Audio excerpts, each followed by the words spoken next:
Olá, eu sou Marcos Gomes, jornalista e conselheiro da Associação Brasileira de Imprensa. Nossas convidadas de hoje são as escritoras Lia Vieira e Ana Cruz. Além de escritora, Lia é doutora em educação pela Universidade de Havana, em Cuba, economista e especialista em relações étnico-raciais e de gênero. Em 2017, seu mérito foi reconhecido pela Universidade do Estado de Nova York, com a inclusão do seu nome na exposição Mulheres Negras Brasileiras, Presença e Poder. Em 2020, foi enredo da Escola de Samba Garras de Ouro de Niterói, que desfilou o tema Mulheres Negras do Cais, Resistência, Pensamento e Poesia. É autora dos livros Mulheres que Sangram, já em segunda edição, e Chica da Silva, A Mulher que Inventou o Mar, dentre outras histórias, contos, poemas, resenhas e ensaios. A mineira Ana Cruz é formada em comunicação social. Ao lado de Lélia Gonzalez e Beatriz Nascimento, participou da fundação do movimento feminista negro. Seus poemas evocam e homenageiam sua ancestralidade. Por isso mesmo, contam sobre o papel da mulher negra na formação da identidade e da cultura brasileira desde os tempos mais remotos. O primeiro livro, É Feito de Luz, foi publicado em 1995. Ana não parou mais. Sua obra reúne 6 livros. O DVD Mulheres Bantas, Vozes da Minha Ancestralidade, e o CD Sublime Ancestralidade, que tem sido estudada em várias universidades brasileiras, em cursos de mestrado, pós-graduação e doutorado. Na antologia Crítica, Literatura e Afrodescendência no Brasil, publicada em 2011, seu nome aparece ao lado de renomados escritores negros brasileiros. Seus poemas tiram da invisibilidade os gritos de afetividade, dor e luta das nossas mães e avós, sustentáculos da cultura brasileira, embora muito distante ainda do merecido reconhecimento. Antes de convidar aqui também meus colegas que vão ajudar hoje na realização dessa entrevista, eu quero dar as boas-vindas, né? A Lia Vieira, seja bem-vinda. Lia, muito obrigado por ter aceito esse convite. Tudo bem? Lia Vieira, agradecendo o convite e dizendo que essa noite a gente quer marcar um tempo nessa história. Muito obrigado, Lia. Ana Cruz, seja bem-vinda.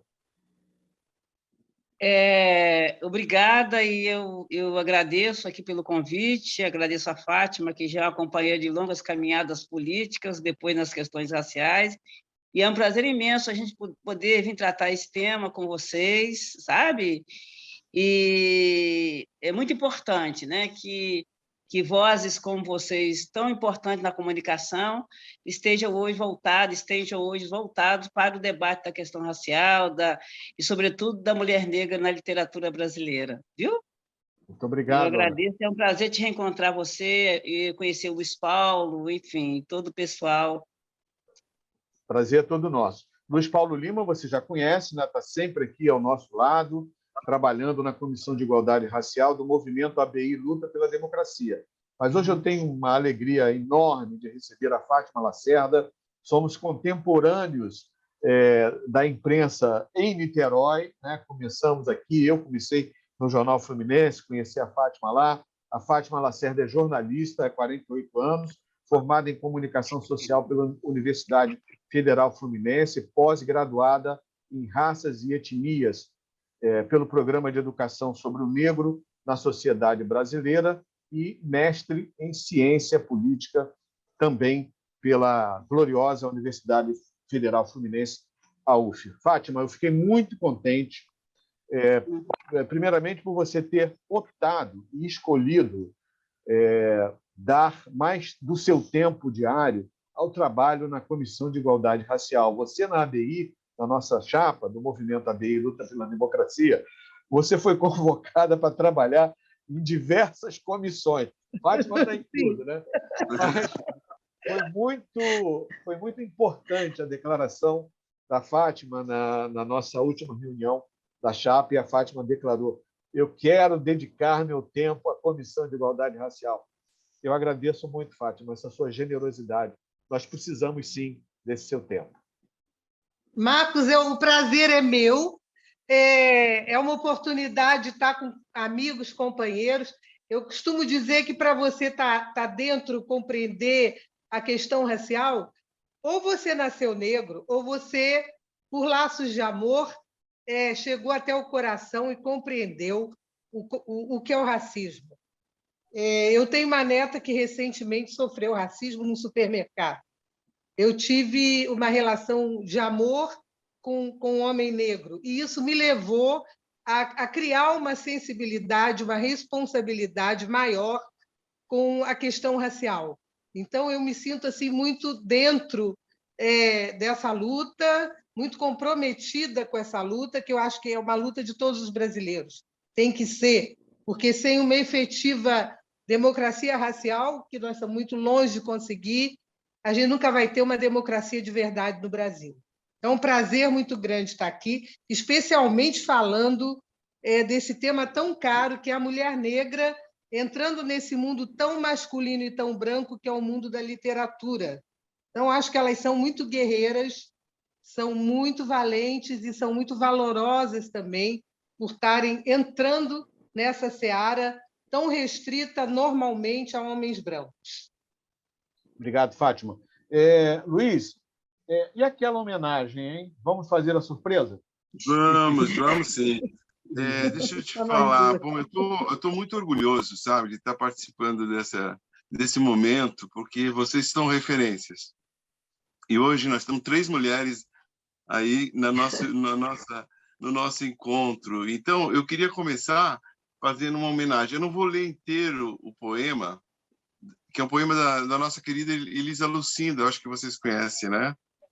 Uhum. E tem um poema dela que eu acho que tem muito a ver com a pesquisa que eu fiz de vocês. Eu mergulhei um pouco para saber um pouquinho com quem que eu ia conversar, e aí fui descobrindo tantas coisas interessantes, importantes, né? E então eu vou ler um trecho do poema, tá? Onde ela fala das mulheres e dá um recado para os homens. Eu acho que é um pouco isso. E o poema chama-se Avise a Lua que menstrua. Avisa a lua que menstrua. O aviso da lua que menstrua. Esse é o título do poema. Eu vou ler aqui. Moço, cuidado com ela. Há que se ter cautela com essa gente que menstrua. Imagina uma cachoeira às avessas. Cada ato que faz, o corpo confessa. Desculpe. Confessa. O corpo confessa. Cuidado, moço. Às vezes parece erva, parece era. Cuidado com essa gente que gera, essa gente que se metamorfose.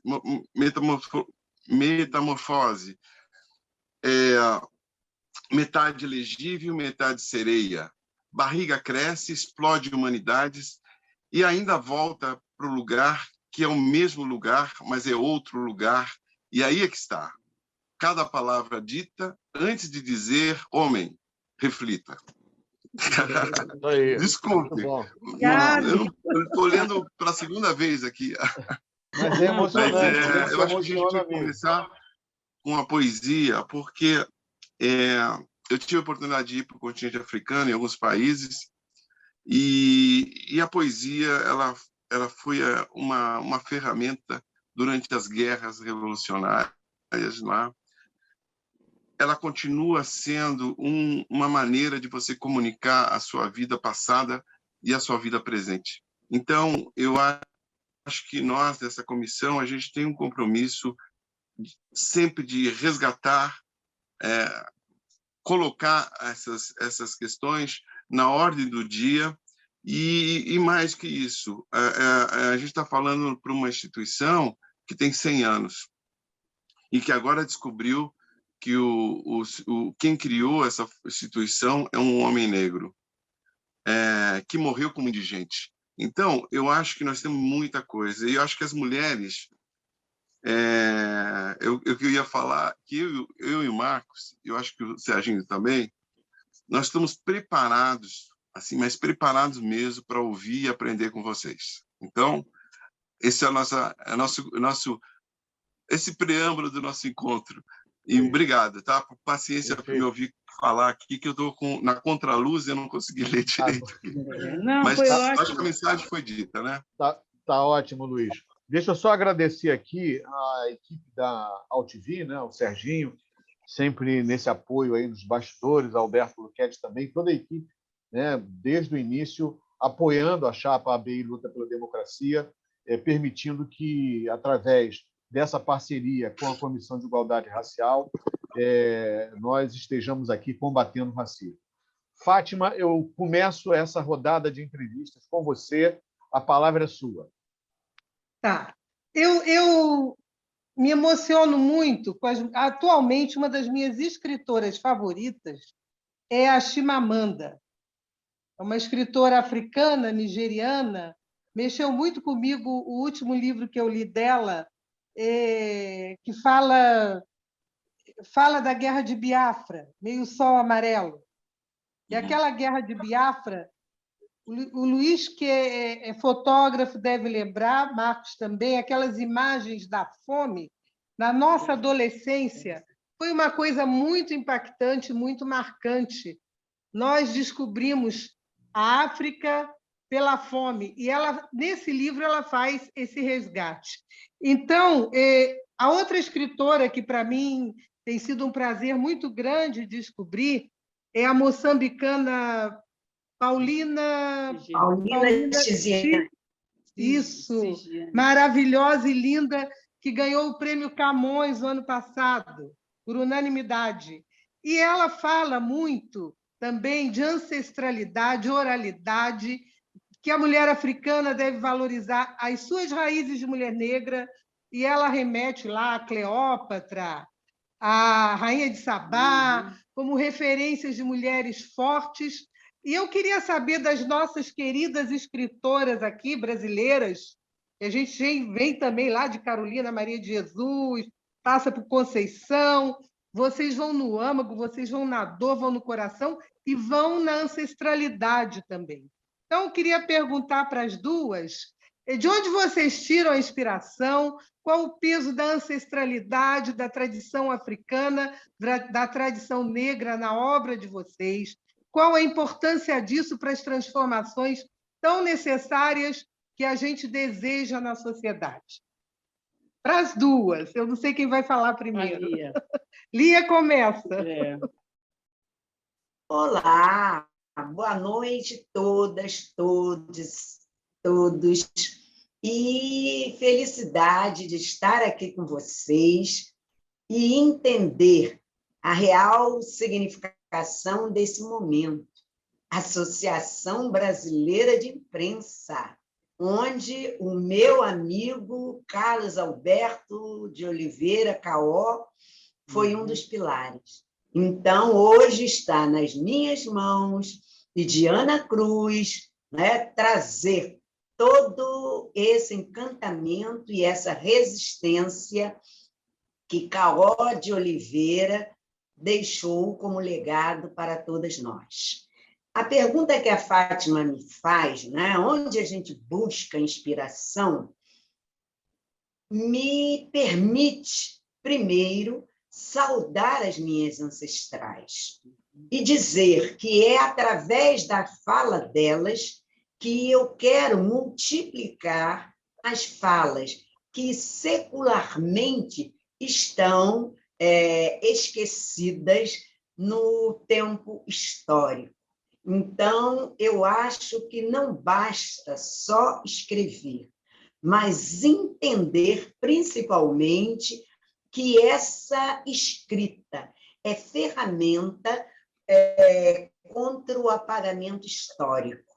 Então, Fátima, eu acho que é uma responsabilidade, sabe, usar da fala, da escrita, da oralidade, mas, principalmente, reproduzir nas letras o mundo mágico que a cultura negra lida com o racismo, com o sexismo, com todos os ismos que fazem invisibilizar nosso povo e trazermos, né, de volta para um mundo de realismo mágico.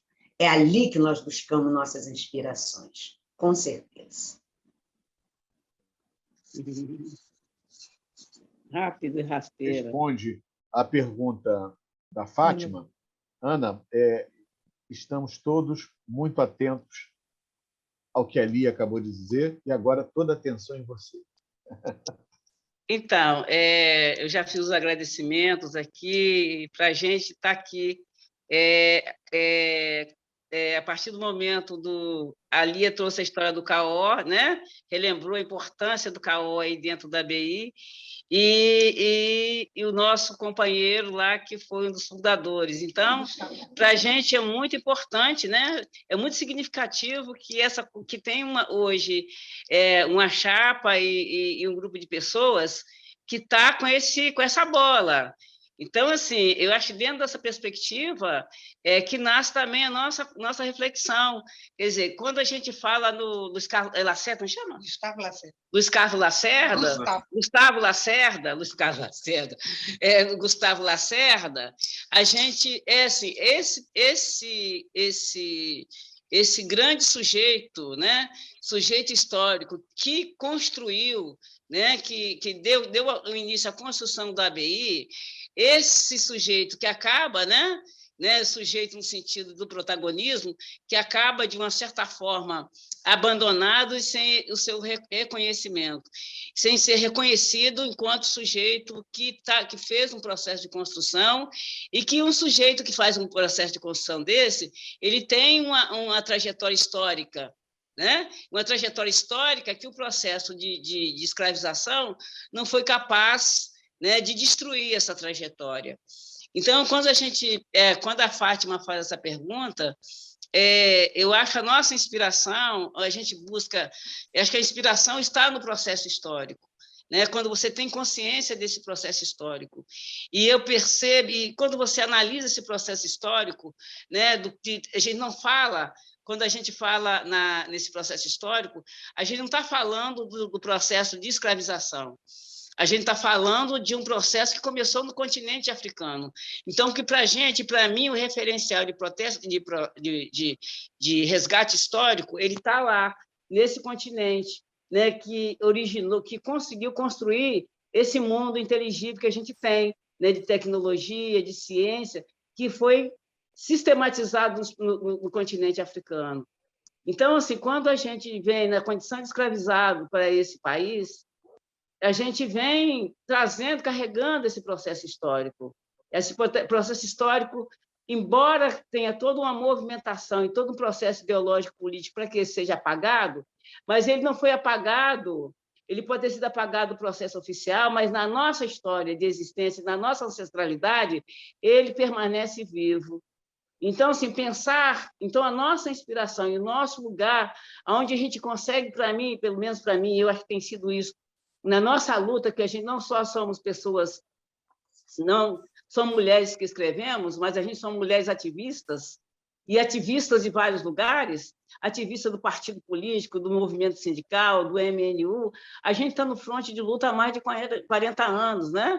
Então, assim, a gente encontra, onde é que a gente se inspira? Se inspira no processo histórico real, né? Do processo histórico que iniciou lá nos primórdios das civilizações com os africanos e as africanas, e que, chegando aqui na condição de escravizado, esse processo ele não morre, porque são várias Áfricas diferentes que reúnem o processo de escravização, que está ali nesse processo de escravização. E é uma coisa tão importante no sentido de o que é o conhecimento que você traz na sua bagagem, que mesmo com todas as diferenças, a gente conseguiu, os nossos antepassados conseguiram construir um patrimônio, conseguiu fazer uma hegemonia e ter uma unidade nessa luta, né? E conseguiram construir um patrimônio histórico, conseguiu, ao longo do processo de escravização, não se manter hegemônicos, né? E sempre quando eu converso sobre as reivindicações dos nossos povos escravizados, durante o período da escravização, o que estava lá? Além do direito à terra, à família, à liberdade, estava também o direito à cultura, o direito às festas, religiosas ou não. Quer dizer, essa herança ela vem de longe, né? Ela está lá nas nossas raízes africanas.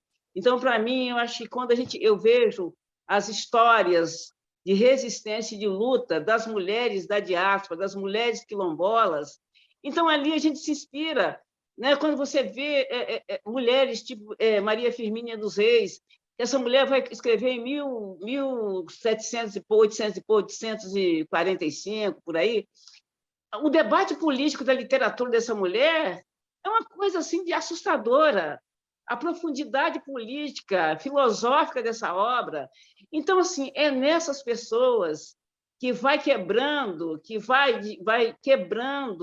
né, que vai irrompendo todo o processo da opressão. É nesse lugar ali que a gente se inspira, né? E elas são essas pessoas que vão nos trazendo, são essas mulheres, são essas histórias, que é o nosso lugar é ali que a gente se fortalece, é ali que a gente compreende toda essa dimensão da existência do ser negro, né? Do ser negro sair vivendo na condição de escravizado, e que aquele patrimônio não se quebra, né? Que toda essa cultura não se quebra, e ser mulher negra nesse contexto, né? Que não tem historinha de mulher negra que fica na submissão, né? As mulheres negras eram protagonistas de lutas, de guerras, né? De disputas políticas no continente africano, e elas quando chegam na condição de escravizada, durante séculos de lutas, ela se coloca nesse lugar de montar quilombo com estruturas políticas, com disciplina, de fazer grandes exércitos para enfrentamentos, como foi Benguela, como foi Zeferino, e tantas outras, de ter estratégia de guerra e de lutas, de estar na centralidade da luta com uma extrema consciência. Então, o nosso lugar de inspiração, o meu lugar de buscar força e resistência, está nessa ancestralidade, né?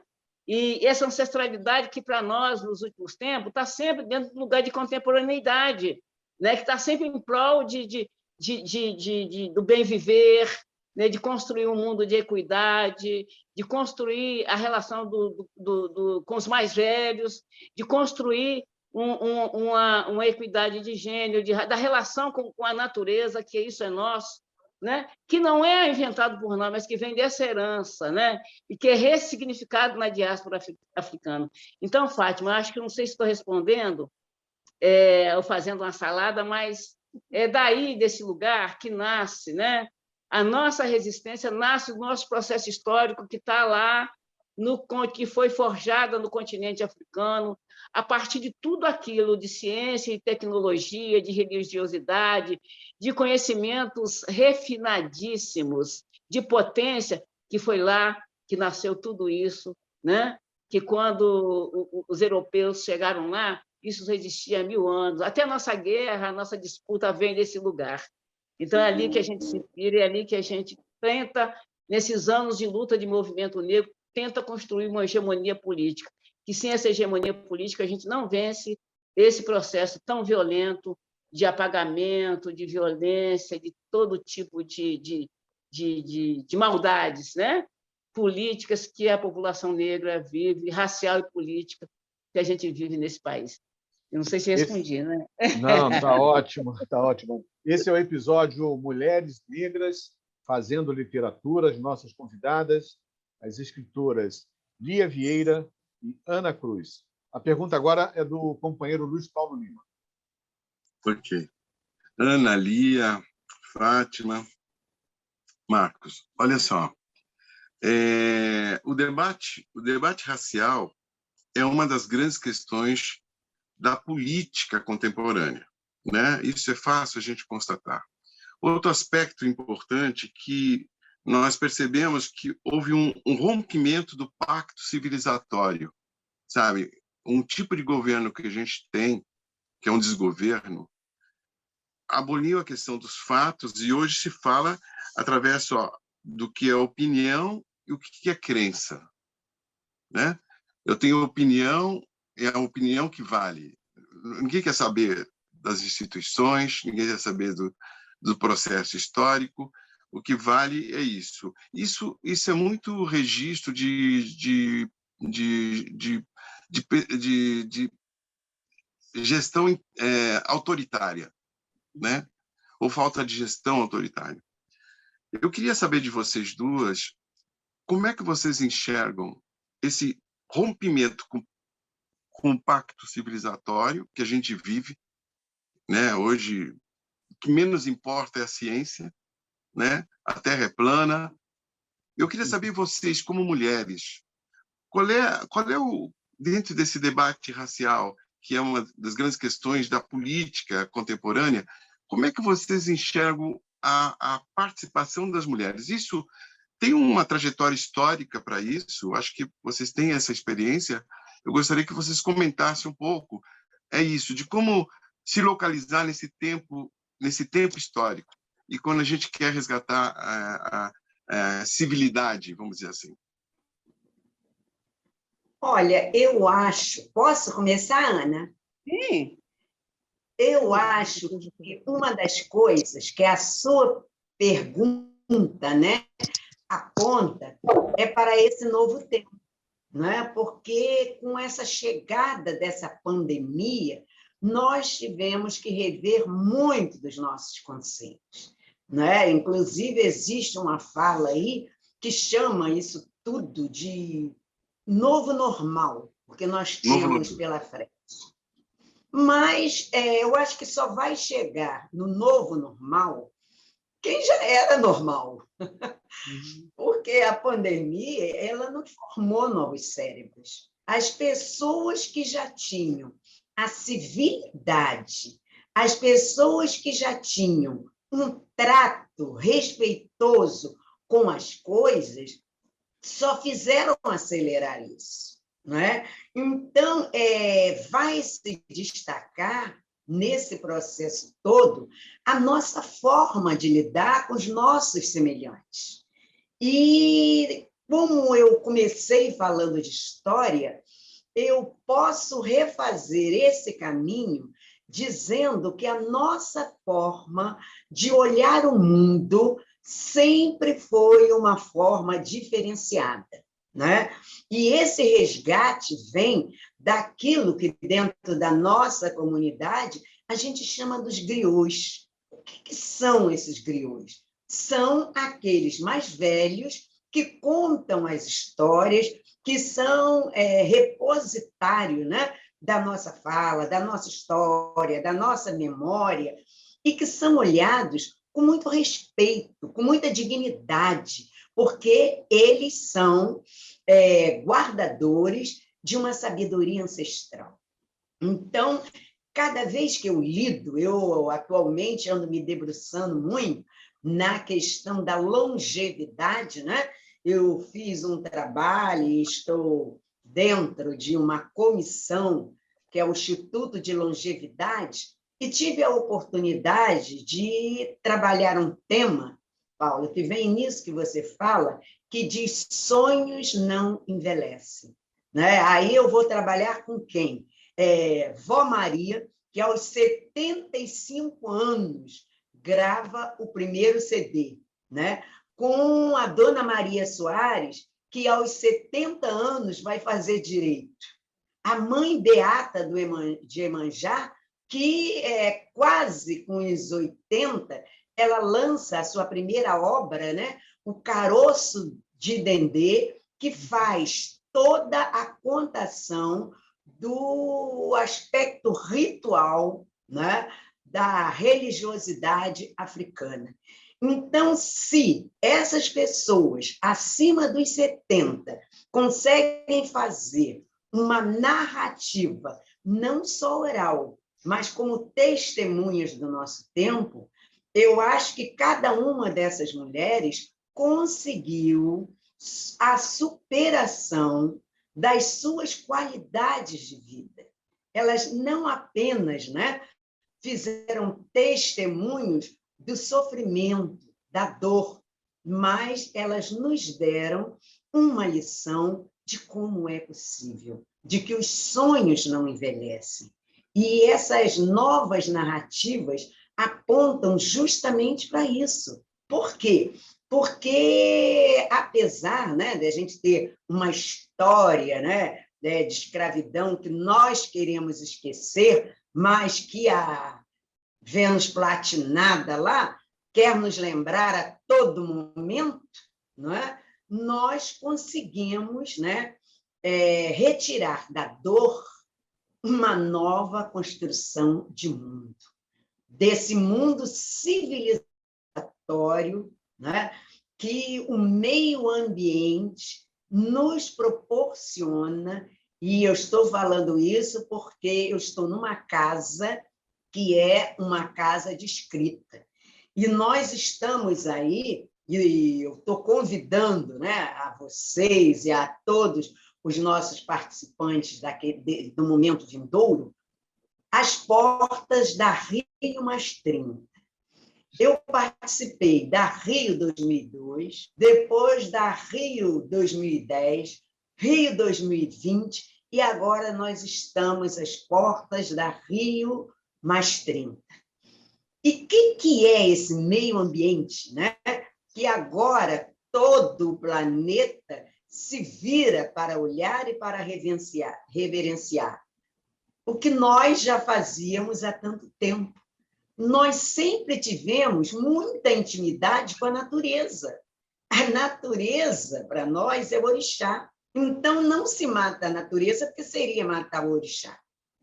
E tudo isso vai nos fortalecer nos momentos de crise, quando a gente tem um processo, né, de se chegar ao outro. E, voltando, né, à nossa conversa anterior, eu quero lembrar também, eu nunca venho só, que existe uma obra que se chama Frente Negra Brasileira, do nosso companheiro de São Paulo, Márcio Barbosa. E o Márcio Barbosa, ele retrata ali a imprensa negra, porque fica parecendo que nós estamos à margem desse processo, não estamos, né? Tanto que a gente consegue, né, trazer a figura do Gustavo Lacerda como uma pessoa de proeminência, de protagonista desse momento histórico, né? Eu anotei aqui que são 114 anos de registros. E onde nós estamos nesses registros? Está na hora de nós darmos as mãos e fazer, né, dessa nova chapa que vai entrar um resgate, mas principalmente o fortalecimento, a reivindicação das nossas prioridades enquanto sujeito dessa história. É isso. Lia, antes de passar a palavra para Fátima Lacerda, para fazer a próxima pergunta, eu queria aproveitar um gancho que você deixou aí, só para fazer propaganda e divulgação do que nós estamos fazendo aqui na comissão. A história da imprensa negra foi um episódio que já está no ar na série Mais que Igualdade, que nós estamos exibindo aqui no canal da AltV. E foi uma entrevista concedida pelos colegas Nabor Júnior e o grande jornalista também de São Paulo, Oswaldo Faustino, né? Que durante muitos anos escreveu na revista Raça, trabalhou na Folha de São Paulo, Estado de São Paulo. O programa ficou maravilhoso, a gente conseguiu... o Nabor tem uma memória espetacular, né? Eu não consigo lembrar de coisas que eu fiz semana passada, mas o Nabor ele veio com tudo e o Nabor e o Oswaldo Faustino, né? Eles vieram com tudo, condensando desde o início da imprensa no Brasil, né? E como nós, né, negros, também imprimimos nossas mensagens, divulgando nossos protestos, reclamações, enfim, poesias, tudo contado ali pelo Oswaldo Faustino. O programa ficou maravilhoso. Fátima, a palavra está com você. Obrigado, Lia. Obrigado. Eu gostaria de perguntar para as nossas escritoras como a literatura e a arte podem contribuir na superação do racismo. E também gostaria de saber que vocês falassem um pouco da obra, do trabalho de vocês e dos planos para o futuro. Os projetos que vocês estão alinhavando para o futuro. Acho que podemos começar com a Ana, né? A Ana. Passar para a Ana. Isso. É a pergunta mesmo? Falar dos seus projetos. Projetos para o futuro, vamos lá. Vamos desengavetar tudo agora, tira tudo da gaveta. A arte pode... Então, vamos lá. Então, eu penso que é fazendo mesmo, você do cotidiano aí da escrevivência, da nossa escrevivência, resgatando o tema a questão da memória e temas relacionados à identidade, né? A identidade negra brasileira e trabalhando todo o debate de pertencimento. Para mim, eu acho que esse é um pouco o papel e essa é a contribuição, né? Que a gente escreve, a gente não inventa um lugar para escrever, a gente escreve a partir de uma realidade que a gente está refletindo e analisando sobre ela. E o nosso objeto é toda a nossa trajetória, quanto mulheres e quanto mulheres, né, em processos de reconstrução e em processo que vive num processo de discriminação e de racismo. Então, eu acho que a contribuição é conseguir fazer esse resgate o tempo todo, né? E acho que uma coisa muito importante também é que nós somos, já falei, nós somos mulheres ativistas, né? Nós estamos aí enquanto artistas, mas nós também estamos fazendo aquele papel que é fundamental, que às vezes eu faço muita crítica com relação, sobretudo, aos artistas negros. Os nossos artistas negros, em todo o processo, nós que somos mulheres da política, sabemos que todos os processos do mundo inteiro, onde tem uma luta por hegemonia, né, de um povo contra processos autoritários, você não é só intelectual, você não é só artista, você é ativista, né? E você vai ser artista quando você construir só artista ou só ser intelectuais, quando você consegue construir, ter hegemonia nesse lugar de poder. Infelizmente, no Brasil, a nossa negritude, os nossos artistas, sobretudo os da televisão e da música, eles não têm compromissos de ativismo com a luta racial.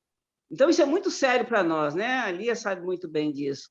A gente não tem ao nosso lado, no cotidiano, os nossos artistas que estão na mídia e também se remete, são raríssimos, se remete também àqueles que estão na música, na área de música, etc. E tal. Isso é muito ruim, né? Porque aí fica mais árduo o processo de luta.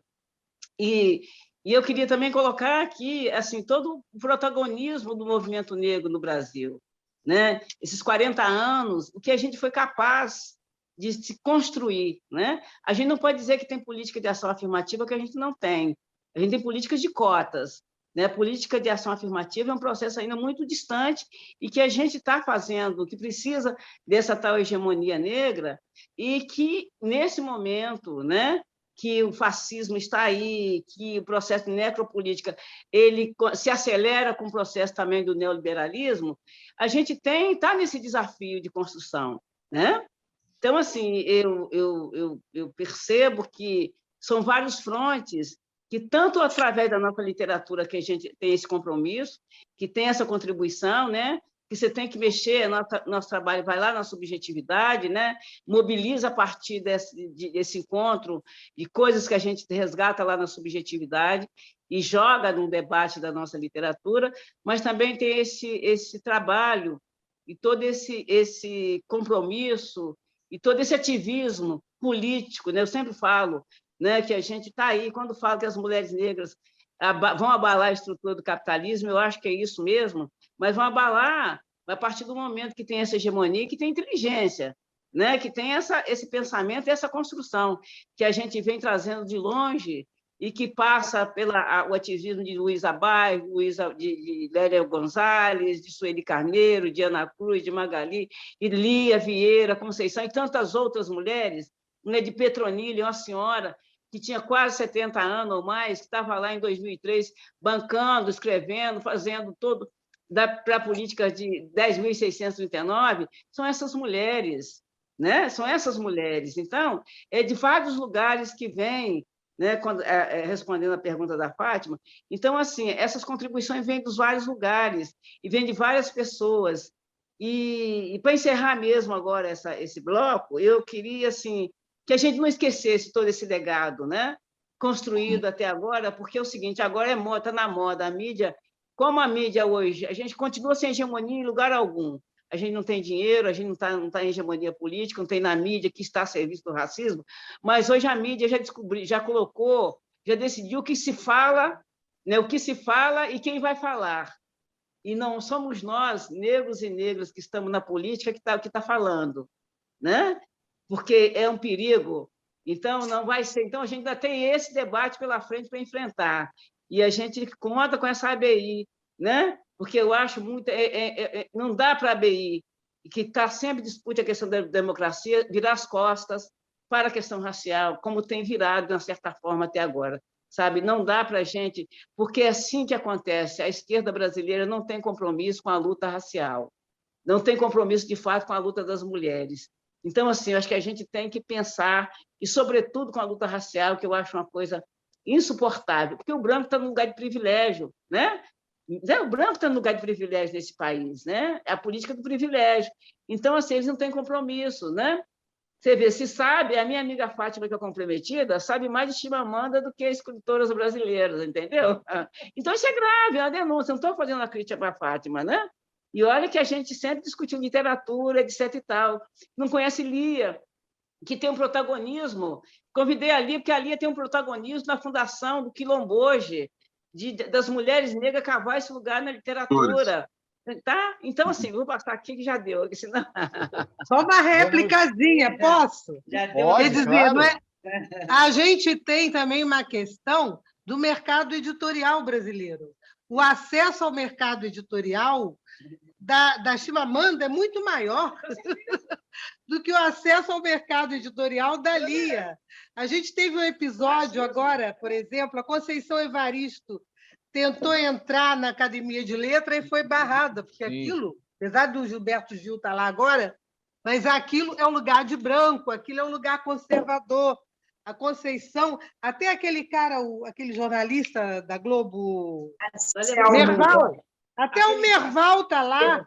Se o Merval está lá, por que a Conceição não pode estar lá? Não, é preta. A Ana, A preta por que nossas amigas escritoras não podem estar lá? Agora, deixa eu só fazer um Então, parênteses. não é culpa minha não conhecer mais de Chimamanda. Olha só. É porque é mais fácil. Eu vou lá na livraria, encontro o livro dela. A televisão toda hora fala. A televisão toda hora fala na Chimamanda. Então, sabe? E eu não encontro o seu livro. Lá na estante virtual é mais difícil ter acesso aos seus livros. Mas olha só. Você corta essa fala aí, hein? Vocês cortam essa fala aí, viu? Não vai cortar, não. Vai tudo pro ar. Vai falar isso, vai dar minha falar, eu acho que tem que ter polêmica.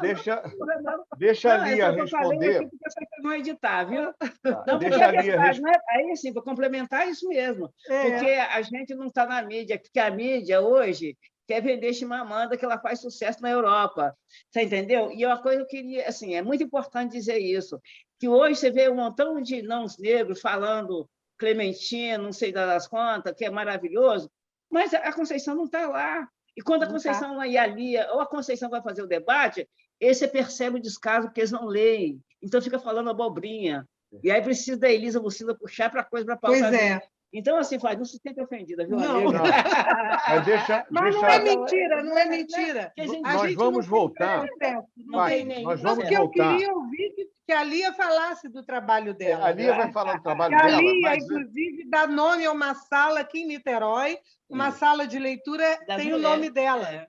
Mas, Fátima, antes da Lia responder, eu só quero lembrar que nós vamos voltar a esse tema do papel dos meios de comunicação, do campo da comunicação. Essa é a pergunta que eu vou fazer logo depois que a Lia contar para a gente quais são seus projetos. Lia, por favor. Quero conhecer melhor a sua obra, Lia, porque eu não tenho acesso. Realmente, eu não tenho acesso. Primeiramente, eu não vou ser seduzida por essa fala anterior de vocês duas e parto a partir daí.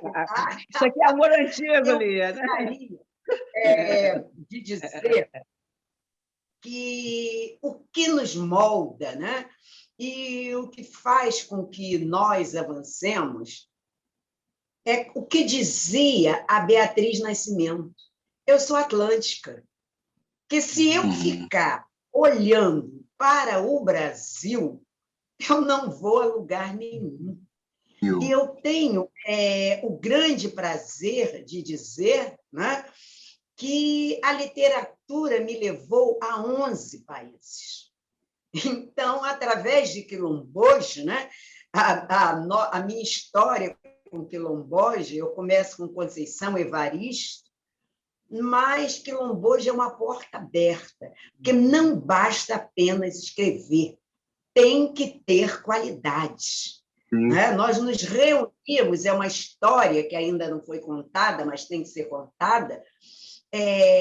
Toda semana, eu e Conceição tínhamos que viajar para São Paulo para discutir textos, para apresentar textos, saíamos com dever de casa, e isso faz com que você se coloque junto aos grandes autores. Né? Então, não é só a Lia, tem uma transformação no mundo através da escrita que a Fátima resgatou muito bem para a gente. A Chimamanda é um fenômeno. O Brasil está considerando a história dela que ela é um fenômeno. Né? O perigo de uma história única deveria ser adotado por todas as universidades. Eu gostaria que os meus alunos, minhas alunas, conhecessem melhor Chimamanda.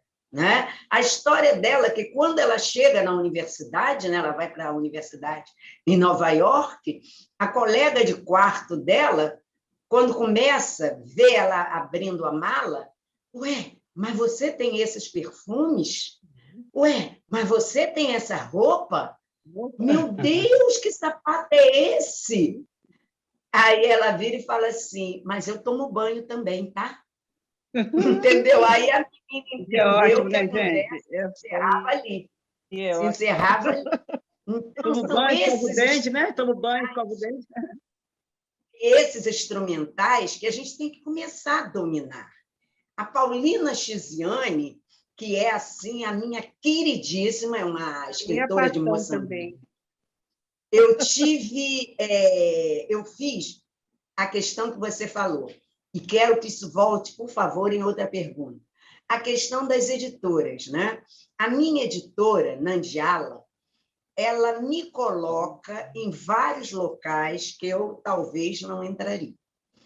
E um dos momentos ricos que eu tive na minha trajetória de escrita foi fazer um roteiro acadêmico com a Paulina Chiziane.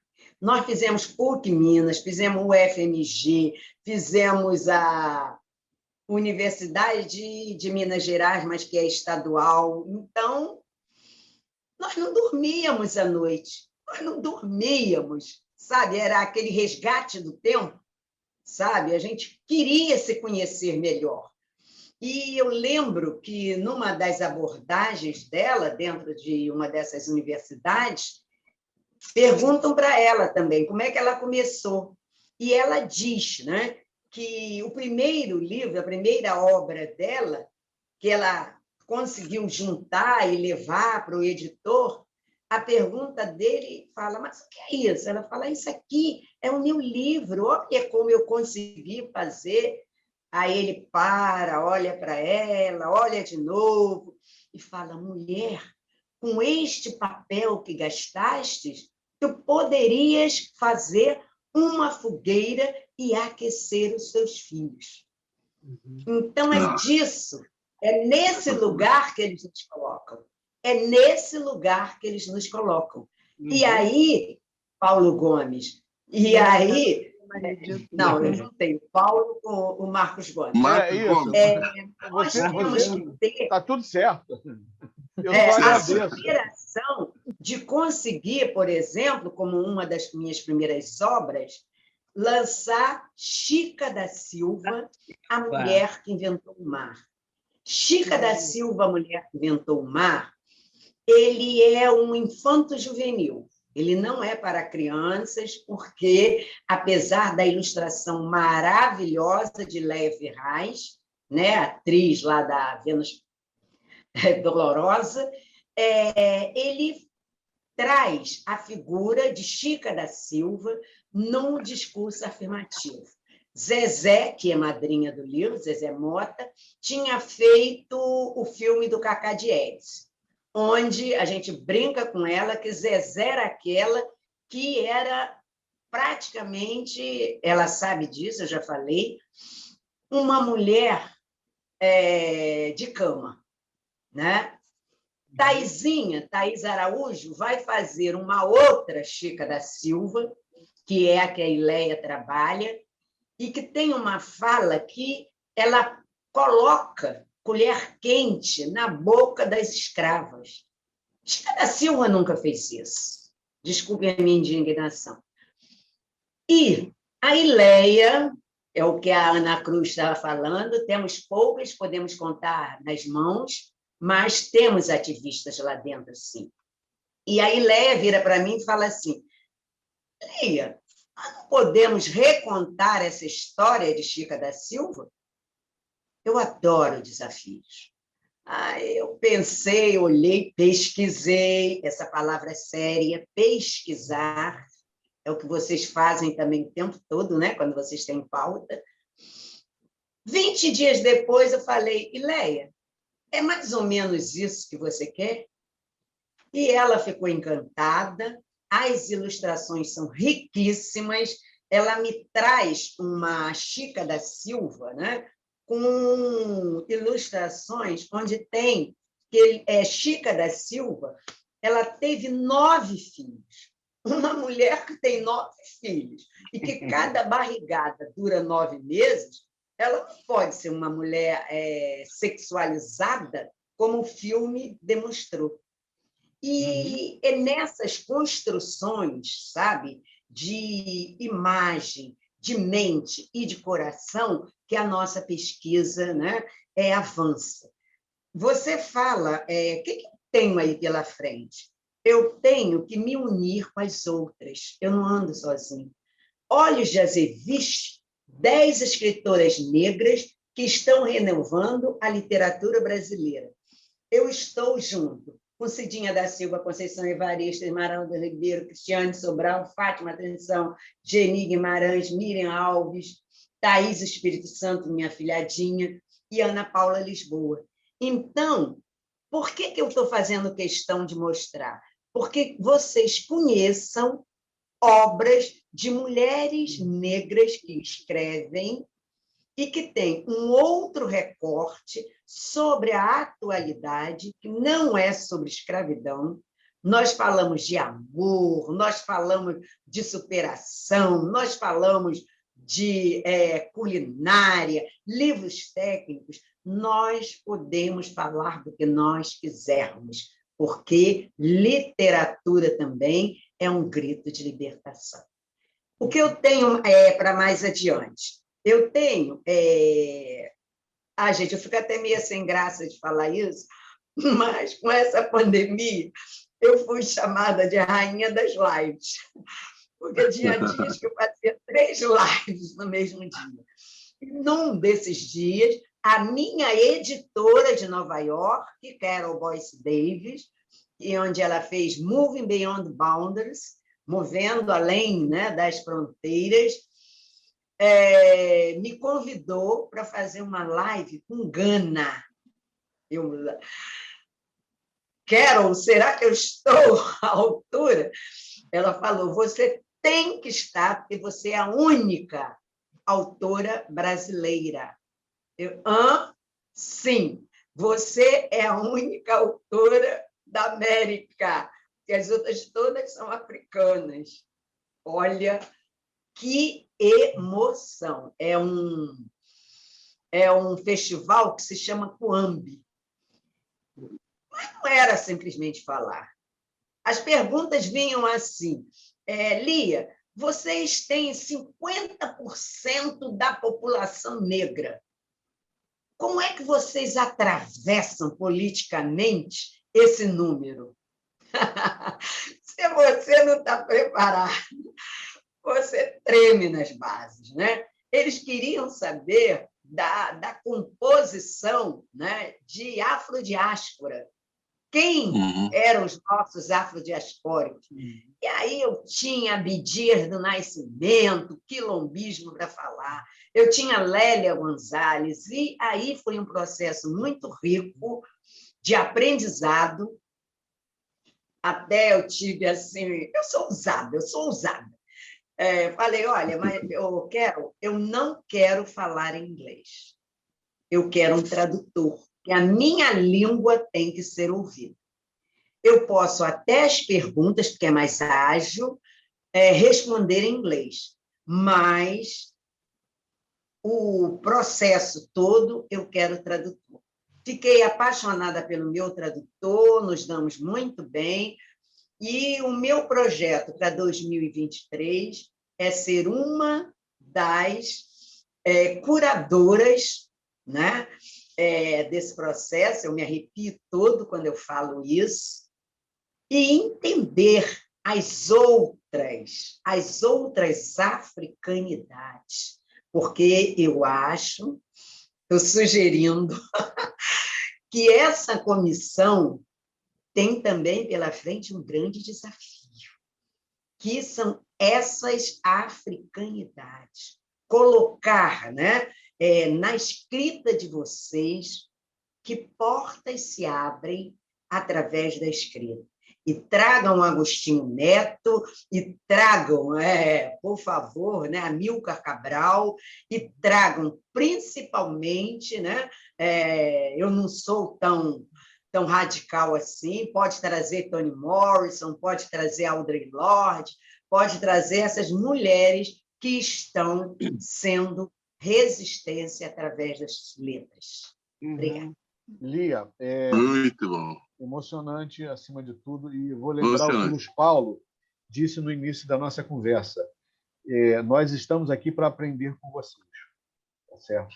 E nós vamos Como levar a gente tem sim, acesso aos seus livros, Lia? É fácil o acesso, está nas livrarias. Como a gente chega até a sua produção literária? Pergunta de casca de banana. Nada para nós é fácil, Fátima. Nada para nós é fácil. A Ana Cruz está aí, pode também dar esse depoimento. Normalmente, né, não vou falar o nome da editora, que só traz estrangeiros para falar no nosso lugar, e daí vem a Djamila Ribeiro com um lugar de fala, né? Mas o que vai acontecer? A nossa produção é muito pequena. Então, eu posso dizer que eu até, como sou ousada, eu já tenho publicação com 5.000. Mas isso é pouco frente ao mercado que eu preciso atingir. Entendeu? Então, quando você faz essa pergunta, logo se esgota. Porque eu entro dentro de uma universidade de letras e, quando eu falo, um aluno, e as perguntas que são realmente interessantes, façam bastante, me pergunta, professora, eu estou terminando letras e eu nunca ouvi falar em escritora negra. Eu, do alto da minha intimidade, da minha humildade, falo, mas nem Conceição Evaristo? Ele diz, nem Conceição Evaristo. Então, nós estamos, sim, no Mercado Livre, nós estamos em algumas dessas, mas vou te passar e vou deixar algumas referências, né, desse mercado pago, mas se esgota com muita facilidade. Nós precisamos avançar mais nesse setor das publicações, porque 5.000 não está dando conta para uma mulher que faz bienal, faz todas as feiras, porque a editora Nandiala me coloca, né? Está aí a Ana Cruz, que sabe que nós colocamos as nossas obras nos mercados diferenciados. Fliso, Festa Literária da Zona Oeste. Flisamba, Festa Literária do Samba, que era do Renascença e hoje a gente está correndo por fora, né? Fliso, Festa Literária de São Gonçalo. Então, todo artista tem que ir onde o povo está. E aí a gente vai fazendo esses caminhos alternativos para colocar as nossas obras. E o resultado tem sido surpreendente. Já conto com vocês, agora eu não estou só fazendo, eu estou convocando, nós estamos entrando nos 40 anos do Agbara Dudu, né? Um dos blocos mais antigos do Rio de Janeiro. E aí eu preciso de cobertura de mídia, tá? Tchau. A próxima. Essa nota demanda, Lia. O convite, a convocação está aceita, não tem jeito. Está aceita. A gente vai fazer isso, trabalhar nessa divulgação, sim. Lia, Ana, o nosso tempo esgotou, né? Passou rápido, mas isso significa dizer o seguinte: vocês vão ter que voltar. Vão ter que voltar, porque vocês têm muita história para contar, tem muito ensinamento, né, para veicular através dessas mídias digitais. E eu agradeço muito, muito, muito, muito a chance, a oportunidade e a alegria de reencontrar a Ana Cruz e conhecer você, Lia. Muito obrigado mesmo por nos conceder o seu tempo. Tenho 3 minutos para as considerações finais? Tem. 3 minutos? Tem, sim. Você quer começar por você? Então, minhas considerações finais vai em cima das minhas obras. Só as Mulheres Sangram, que é o meu livro memória, que está não na segunda, na 3ª edição, e que me levou na maioria daqueles 11 países que eu citei. Foi citado aqui, eu quero resgatar, Cadernos Negros, né? Depois de 10 anos sem escrever em Cadernos Negros, eu volto no volume 42 com meu encontro com John Coltrane. Esse, Fátima, eu sugiro. É uma mulher que é professora de literatura e que vai encontrar em John Coltrane um dos seus muitos motivos de amar. Amor e outras revoluções. Amor e outras revoluções. A Fátima falou aí. O Grupo Negrícia são as cabeças coroadas da literatura. Conceição Evaristo está aqui, Elisa Lucinda está aqui, Salgado Maranhão, que estava indicado para a Academia Brasileira de Letras, e o Gilvem e a Bocanha, só que o Salgado Maranhão é escritor, né? Assim como a outra lá, a atriz, também é escritora, né? Mas estão aqui. E eu estou também nessa aí, tá? Esse daqui, o Grupo Negrícia, está... Então. Claro, Ana Cruz está fazendo também 40 anos. Esse também é memória. E, para terminar por hoje, Cadernos Negros, Black Notebooks, Contemporary Afro-Brazilian Literary Movement. Ou seja, nós já temos as nossas obras traduzidas em inglês. E aquela ministra que, quando teve o Festival de Alemanha, disse que não nos levaria, né? Não, eu não vou levar, porque vocês não têm nada em inglês. Coitada. Eu fico pensando que a culpa não é dela. Isso é problema de assessoria que tem que saber. E eu quero mostrar aqui também, que eu não poderia terminar, a minha honra... Ai, gente, eu não vou chorar. A minha honra em receber, foi ontem, foi sábado, o prêmio Ubuntu, na categoria Letras Pretas. É um prêmio que tem especial significado. Muito bonito esse prêmio. Ele não é indicação. São os próprios autores e autoras que indicam os nomes que devem compor. Então, Ubuntu para vocês. Eu sou porque nós somos. Muito obrigada, Pedro. Muito bem. Obrigado, Lia. Ana, as suas despedidas e nosso compromisso de voltar aqui, né, para dar não dá para prosseguimento a essa esgotar, conversa. são muitas emoções, né? São muitos assuntos, são muitas questões. Então, assim, eu quero mesmo agradecer, e eu acho que um desafio para a gente, para 2023, eu quero falar do meu evento, que vai acontecer agora em julho, que é o lançamento do meu CD, e esse aqui é o meu 6º livro, né? É Insurgências Mulheres de Minas, e não dá para apresentar tudo agora, a gente fala no outro momento. Mas o desafio de 2023 é a retomada do encontro de literatura dos países africanos de língua portuguesa, que aconteceu 4 vezes no Brasil, promovido pela UFRJ, e que era um encontro rico, né, com todos, Angola, Moçambique, com o secretário de Educação, com o secretário de Cultura, e que acontecia na UFRJ, na UF, e para a gente esse encontro era maravilhoso, e era um encontro muito rico, né, que você reunia esses países africanos de língua portuguesa. Então, acho que para a gente, nesse exato momento que a gente dá grandes saltos, tem grandes debates, na questão da literatura, retomar para o ano que vem esse encontro, esse seminário que acontecia durante uma semana, com mais de 600, 700 participantes vindo desses países todos, é muito importante, né? Luandino Vieira, toda essa turma se fazia presente nesse encontro. Então, para a gente, que o desafio o ano que vem é conseguir trazer que a gente vai viver um novo momento, um novo Brasil, seja a gente espera que não seja, né? Ainda que seja com essa coisa que está lá, mas a gente vai estar no outro momento dos nossos debates. Acho que a gente está, é bom colocar isso, né?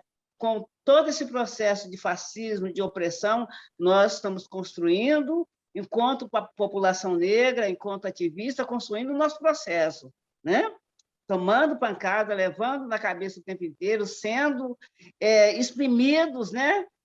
O tempo todo por essa política, por essa coisa que a gente não consegue nem qualificar de tão violento, mas a gente está construindo esse momento, porque todos os nossos momentos, nosso processo histórico de homens e mulheres negras foram com esses confrontos, né?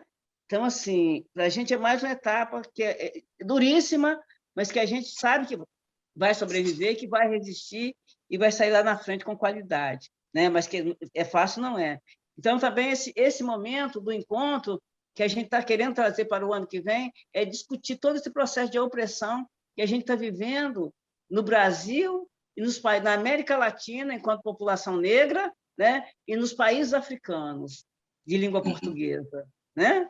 Então, eu agradeço, e não dá para esgotar só aqui. Aqui foi só porque é muita coisa, não se esgota um processo histórico, todo um debate, e eu trouxe a Lia, por isso que a Lia é a mulher que traz, né? Quando eu cheguei, a Lia já estava, né? Então, para mim, assim, eu participo do Quilombo, ela já estava.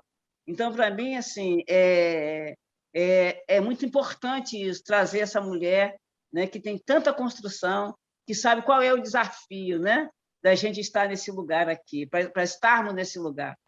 E quero agradecer a Fátima, que a Fátima é minha irmã de muitos anos, viu? Tem uma caminhada junto, uma pessoa que sempre trabalhou com a questão racial, né? Veio lá com o PENESB, sempre esteve muito atenta a essa pauta, muito comprometida como uma cidadã brasileira e como todo cidadão brasileiro, sobretudo de esquerda, deveria ser, né? Não foi só uma provocação, vocês não colocam isso, não. Não, mas eu acho que as polêmicas enriquecem, porque normalmente mas elas não foi uma trazem... cobrança, porque exatamente para dizer isso, você tem hoje, todo mundo traz quem? As escritoras estrangeiras, porque vendem, né? Agora, não traz a Chimamanda com essa conversa que Lia fez, que a gente conhece da Chimamanda, né, Fátima? Quer dizer, isso aí não interessa, interessa que ela... Entende?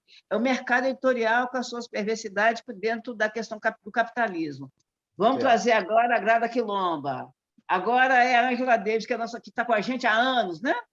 Quer dizer, então, assim, mas não traz... Ainda bem que trazem a Angela Davis. Continuem trazendo. Não, eu estou falando, Fátima, não é isso que eu estou dizendo. Eu estou dizendo que trazem quando o processo já deu certo. Isso. Né? Porque quantos anos... que Angela Davis tem raça e classe? Tem mais de 40 anos. E aí, assim, agora que a gente, quem colocou Angela Davis no Brasil fomos nós. Então, eles apropriam da presença, quer dizer, então eu estou dizendo que o capitalismo continua ainda pegando... Não, se apropriam. Deu certo, eles se apropriam. Claro, entendeu? Esses pretos não tem jeito, então deixa catar para a gente. Quem ganha o dinheiro é eles, não somos nós. É isso que é o trágico, né? Olha só, então, eu vou agradecer muito a participação da Lia Vieira e da Ana Cruz nessa conversa, que para mim será inesquecível, já é inesquecível. Eu fiquei muito emocionado em ter vocês aqui. Eu acho que o Luiz Paulo também. É pena que a gente não tem mais tempo, mas fica aí o convite, né, para um compromisso, caso os eleitores da ABI, né, nos deem a oportunidade, né, de comandar a ABI com Otávio Costa e Regina Pimenta pelos próximos 3 anos. Nós, da Comissão de Igualdade Racial, estamos dispostos a trabalhar muito para que, não só no campo da literatura, da música e do papel em si da comunicação, né, no combate ao racismo, né, nós vamos trabalhar muito para fazer com que essa comissão responda a todos os anseios dos jornalistas, de quem não é jornalista e de toda a sociedade. A ABI precisa estar à frente dessa luta, né? Assim como ela teve e está em outras lutas, mas no combate ao racismo, a ABI precisa ser mais forte, mais atuante, e nós estamos aqui dispostos para atuar nesse sentido. Então, quero agradecer muito a você, Lia Vieira, quero agradecer também a Ana Cruz, ao Luiz Paulo Lima e a Fátima Lacerda, que nos ajudaram a construir esse programa Mulheres Negras Fazendo Literatura, o episódio da série da Comissão de Igualdade Racial, criada para a campanha da chapa ABI Luta pela Democracia. A ABI tem eleição no próximo dia 29 de abril. Eu peço aos jornalistas que votam na ABI e que também não votam, né, para que conheçam, né, o programa da nossa chapa, se engajem nesse movimento. Será muito bom, muito oportuno que todos os jornalistas possam estar ao nosso lado, né, para fazer a ABI mais forte, e mais forte principalmente na luta pela igualdade racial. Muito obrigado a todos e até o próximo programa.